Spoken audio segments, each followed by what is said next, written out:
In this video, I'm going to give you the answer of this question. The question is, what 1969 Rolling Stones song does Martin Scorsese use the most in movies? When I give you the answer of this question, and the correct answer of the question is, give me shelter. Well, that is the answer for the question, give me shelter.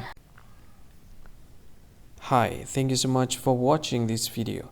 If you find this video is very useful, you can help this channel to grow by subscribing this channel. Please this subscribe button and don't forget to like this video.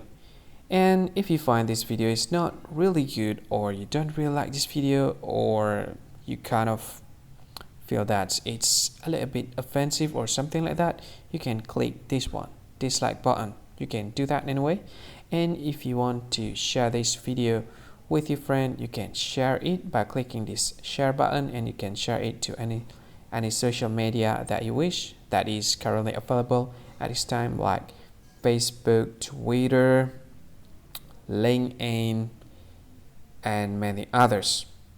Right? And if you want to add this video to your playlist, you can click this one. You can watch this video later, and you can find more options by clicking these three dots. And yeah, don't forget to subscribe. I think that's all of it. Thank you so much for watching this video, and see you again in another video. Bye bye. See you again.